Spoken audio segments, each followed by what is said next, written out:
Il arrive que je veuille tordre le cou à une pensée, à une manière de croire qui se balade de ci, de là. Et aujourd'hui, c'est le cas avec ce podcast en couple et libre à la fois.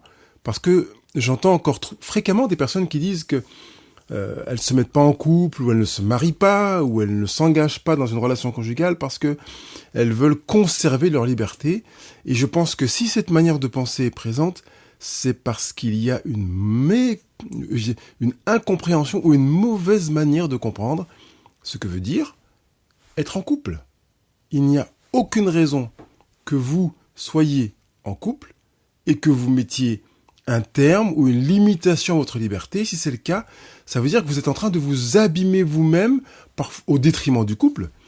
Et si vous vous abîmez au détriment du couple, en fait, vous abîmez le couple. On s'arrête là-dessus pour vraiment poser les choses de manière bien claire.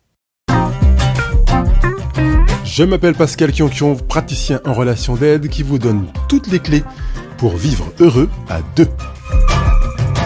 Bonjour les heureux, bonjour les heureuses, ravi de vous retrouver pour ce rendez-vous d'aujourd'hui, ce podcast sur l'importance de vivre heureux en couple, ou plutôt l'importance de vivre soi dans le couple et de ne pas utiliser le couple comme une sorte d'étouffoir qui va venir limiter quelque chose. Je sais que ça va à l'encontre de beaucoup de croyances parce que je rencontre beaucoup de couples qui fonctionnent comme ça. D'ailleurs, j'étais ce week-end à un mariage avec cette perception dans certaines discussions. C'est vraiment important pour moi de s'arrêter sur le sujet d'aujourd'hui. Pourquoi il est indispensable qu'il n'y ait pas de limitation de soi dans la relation conjugale. D'abord, je voudrais peut-être me tourner vers les débuts de votre relation conjugale. Votre partenaire a commencé à s'intéresser à vous, ou vous avez commencé à vous intéresser à une personne qui était elle. A priori, peut-être qu'elle se retenait, peut-être qu'elle a essayé de maximiser quelque chose pour plaire davantage, peut-être qu'elle a essayé d'en minimiser d'autres pour limiter le risque de déplaire. Mais quoi qu'il en soit, vous êtes dans une démarche dans laquelle vous avez pris un candidat ou une candidate dans un état particulier. Je ne connais personne qui se retrouve à un date et qui dise à son partenaire « Moi, je voudrais quelqu'un qui soit suffisamment malléable pour que je puisse le changer de manière à ce qu'il s'adapte à ce que je voudrais pour vivre un couple heureux. » Ce serait assez ironique, on pourrait lui dire « Va chercher quelqu'un d'autre. » D'ailleurs, ça met en avant un principe pour moi de la vie conjugale, c'est qu'on ne se met pas en couple en espérant changer l'autre. On se met en couple en espérant, ou plutôt en travaillant pour s'adapter l'un à l'autre. On ne va pas espérer changer l'autre.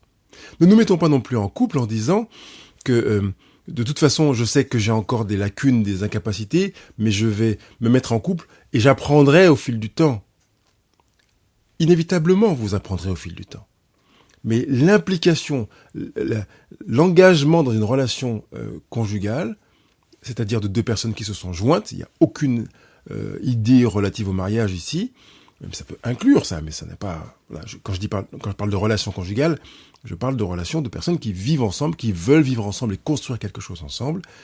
Ça n'implique pas d'attendre que l'autre change, ou d'espérer qu'il change, ou même de vouloir participer à son changement, ni même de se mettre en couple en se disant « je vais changer, je vais travailler, si quelque chose ne lui convient pas, de toute façon, je vais vite m'arranger pour changer quelque chose ». Quand on a ce mode de pensée, on génère, entre autres, l'impression que l'engagement dans une relation à deux sera force de contrainte. Si quelque chose ne lui plaît pas, je vais changer. Si quelque chose ne me plaît pas chez lui, il aura intérêt à changer. Vous avez conscience que bien des choses de votre manière de fonctionner nécessitent un réel travail pour changer. D'ailleurs, j'aime adosser cette idée de travailler à la relation conjugale, parce que je ne connais aucun projet qui aboutisse au succès qui n'ait nécessité aucun travail. Il y a du travail. Et dans cette approche de choisir de ne pas limiter sa liberté, ça va vous demander un travail. Et je voudrais que votre travail soit axé sur ça. Je choisis de ne pas limiter ma liberté, plutôt que je travaille de manière à veiller à ce que mon partenaire change. Je vais travailler de telle sorte que mon partenaire soit différent, qu'il soit mieux, je vais le bonifier. Je sais qu'il ou elle n'aime pas telle ou telle chose, mais ne t'en fais pas, de toute façon, je vais travailler de telle sorte que ça lui paraisse évident, normal. Vous savez qu'en allant dans cette direction, vous allez vous épuiser. Vous ne pouvez pas avoir les ressources pour cela, et en plus, mieux encore, vous n'avez pas le pouvoir de changer votre partenaire. Peut-être en doutez-vous. Alors, interrogez-vous sur le pouvoir que vous avez de vous changer vous. Vous l'avez, ce pouvoir. Et comment l'exercez-vous ? Est-ce que quand vous voulez changer quelque chose, vous vous y mettez, que ça c'est de la dynamite, ça explose, ça change très vite, avec efficacité, ça s'installe dans la durée, vous voyez les résultats de manière automatique, facile ? Non. Vous avez peut-être cette expérience déjà de changements heureux dans lesquels vous vous êtes engagés et qui ont porté du fruit, mais vous avez constaté qu'il vous a été parfois nécessaire de produire des efforts, de faire preuve de persistance, j'aime le mot persévérance, de vous soumettre au principe de la répétition, qui est appelé par ailleurs l'effet cumulé en développement personnel. Vous allez poser un acte que vous allez répéter maintes fois, jusqu'à ce que vous n'ayez plus à penser à le poser. Vous êtes dans la compétence inconsciente. Cette manière de prendre conscience de l'importance de ne pas changer son partenaire, je voudrais qu'elle soit énormissime, qu'elle vous paraisse évidente, que vous sachiez que vous avez le pouvoir pour vous à exercer sur vous, mais jamais sur votre partenaire. Jamais sur votre partenaire. Et du coup, vous pouvez être en couple et libre en même temps. Être en couple et exercer votre liberté à la fois. Être en couple et libre à la fois. C'est ce que je vous demande de vivre aujourd'hui. Dans la deuxième partie de ce podcast, je voudrais que vous intégriez que c'est une mauvaise compréhension, que d'envisager la limitation de l'un ou la limitation de l'autre pour le bonheur du couple. Mais me dira-t-on, Pascal, si mon partenaire fait des choix que je trouve vraiment bizarres, que je trouve en opposition avec mes projets, voire mes valeurs, des choses que je n'apprécie pas du tout, comment puis-je faire s'il est hors de question d'envisager de lui demander de changer ? Je ne vous ai pas dit de ne pas demander à votre partenaire de prendre en considération vos aspirations, vos besoins, vos attentes, et d'adapter son comportement à cela. Je vous ai demandé de veiller à ce que ce ne soit pas à l'encontre de sa liberté. Vous comprenez la différence ? Et de la même manière, quand votre partenaire vous formule une demande, a une aspiration, un désir, vous présente ses besoins comme étant inassouvis, que vous aussi ne soyez jamais en abandon de votre propre liberté.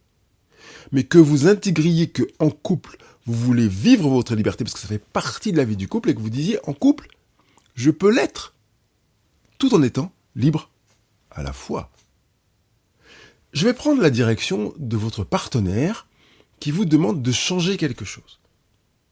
Quelque chose ne lui convient pas dans votre relation, parce que vous avez une manière de lui parler, par exemple, qui fait qu'il se sent humilié quand il est avec des amis, que vous êtes en famille, peut-être même parfois quand vous êtes uniquement tous les deux, vous lui parlez, vous lui dites ce que vous n'appréciez pas, ce que vous voudriez, et régulièrement votre partenaire se sent humilié.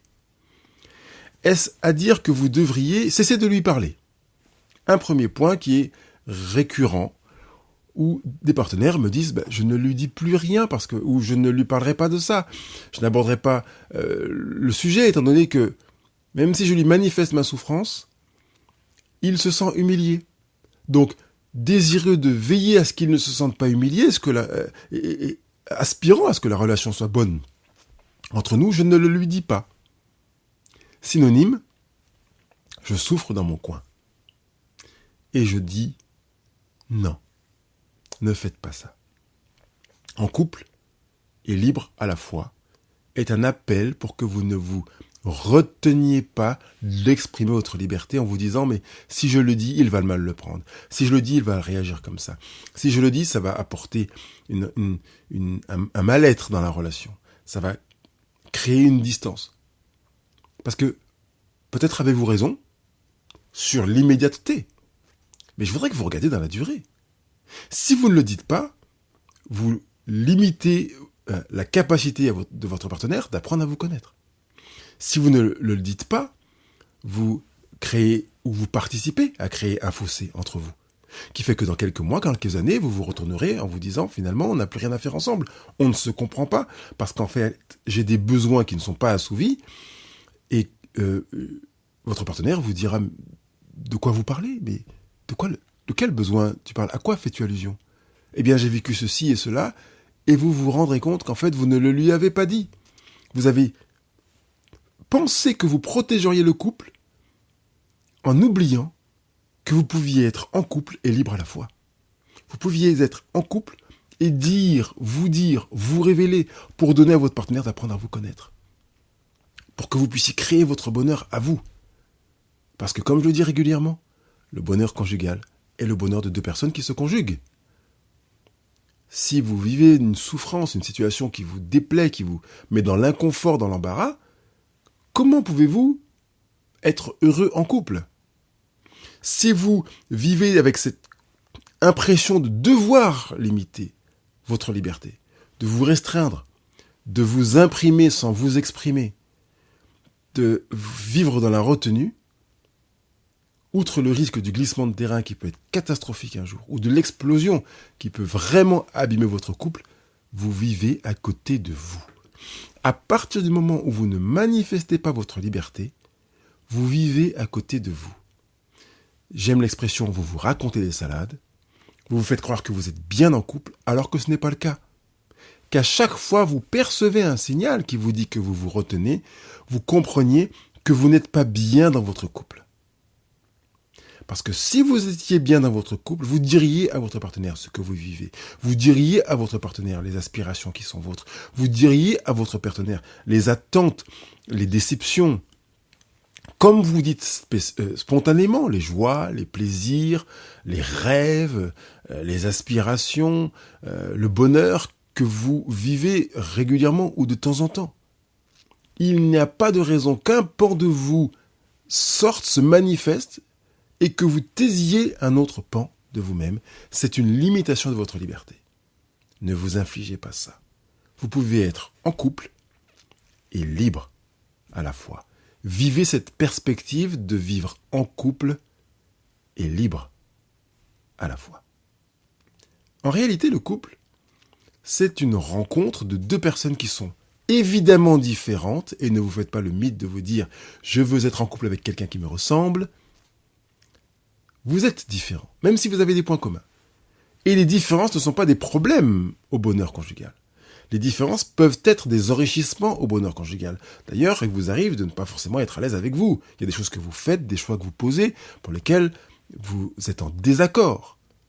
Donc vous pouvez ne pas être d'accord avec vous-même et quand même rester rassemblés, être vous avec vous.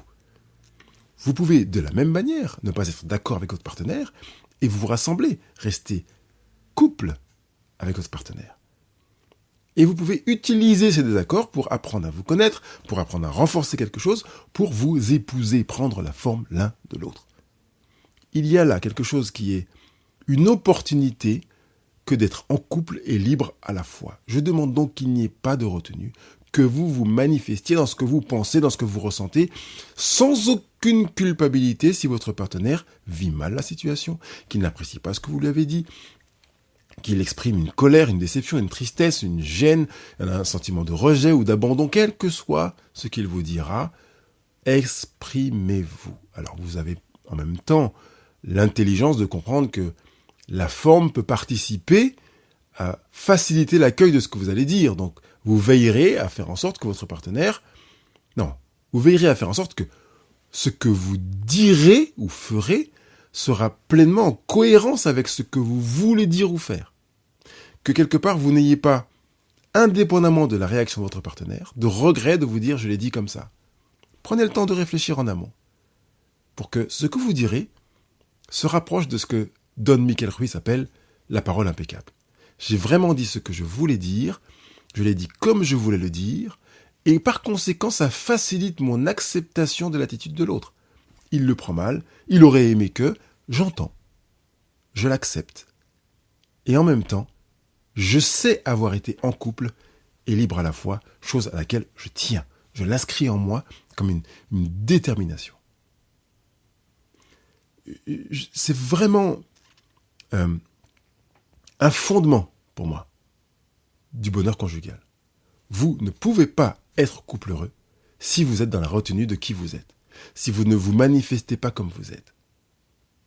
Être en couple est libre à la fois.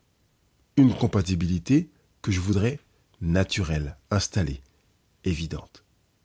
Si vous vous limitez vous-même, vous vous abîmez. Pourquoi ? Quand je dis vous vous abîmez, c'est d'abord que vous vous abîmez vous-même avant d'abîmer le couple. Je viendrai dans un deuxième temps sur le fait d'abîmer le couple. Pourquoi vous vous abîmez vous-même ? Parce que vous êtes conscient de ne pas grandir ou saisir les opportunités de croissance relatives au fait que vous percevez qu'il y a des choses en vous qui vous permettent de vous aligner.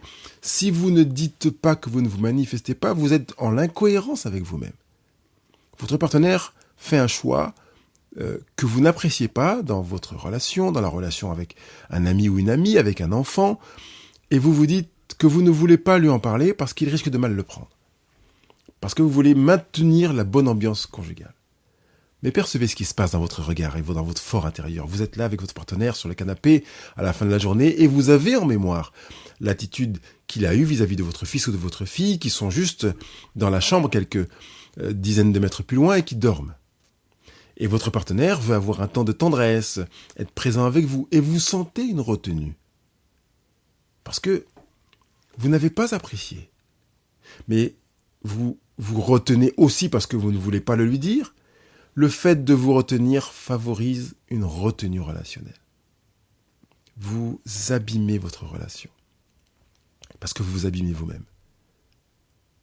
Et vous vous abîmez vous-même, ou plutôt vous abîmez vous-même, est un manque d'amour pour vous.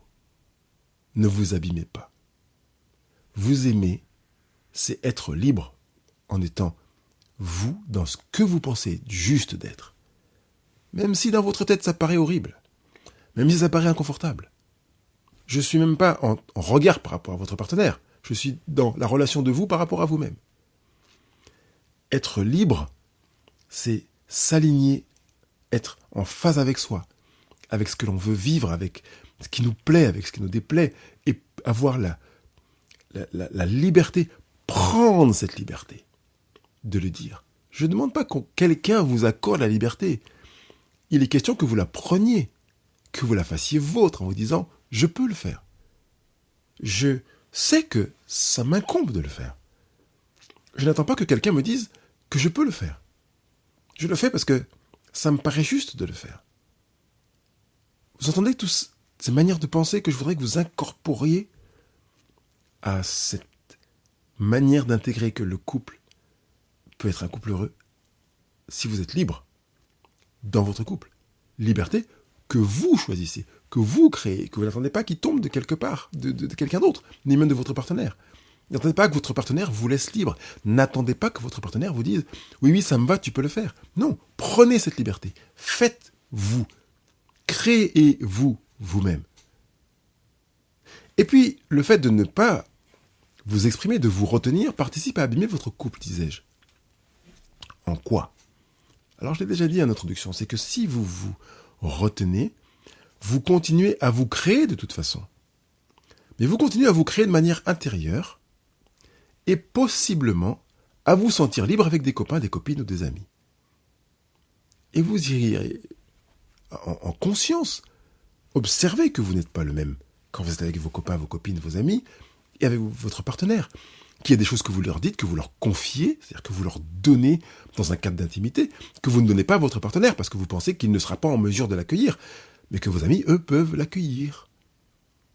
Et vous avez conscience que vous êtes en train de participer à creuser un fossé ou de creuser un fossé conjugal.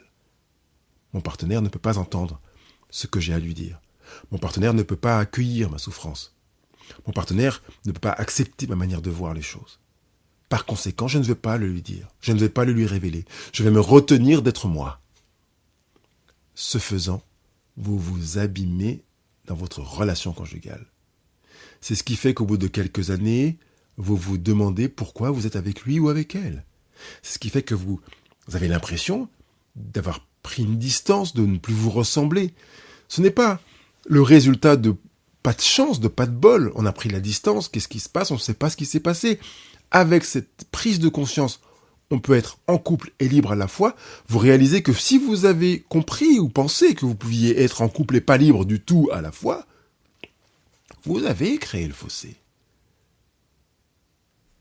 J'entends qu'il est possible que pendant quelques mois de parcours ou quelques années, vous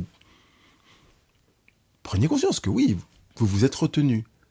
Mais que dès que cette prise de conscience arrive, et si c'est le cas aujourd'hui, que vous vous rencontriez en couple pour dire j'ai conscience de m'être retenu, j'ai conscience de ne pas te dire certaines choses, j'ai conscience d'avoir peur de ta réaction, de ton attitude, et une peur qui est fondée parce que quand il m'est arrivé de te dire certaines choses, j'ai vu ta réaction ou ta surréaction, ou ta réaction de repli, et je me suis dit que peut-être tu allais rejeter ma personne en plus de rejeter ce que je dis, et que pour moi, je n'ai pas envie de me sentir rejeté. Vous pouvez exprimer ce que vous ressentez. Mais que dorénavant, à partir d'aujourd'hui, vous disiez « je veux être en couple et libre à la fois ». Mais vous entendez que cette manière de vous projeter vous invite non seulement à vous dire à vous-même « je veux être en couple et libre à la fois », mais aussi de dire à votre partenaire « je tiens à ce que tu sois en couple et libre à la fois ». Je ne veux pas du tout que tu sois en couple en limitation de toi. Que tu te retiennes de te manifester.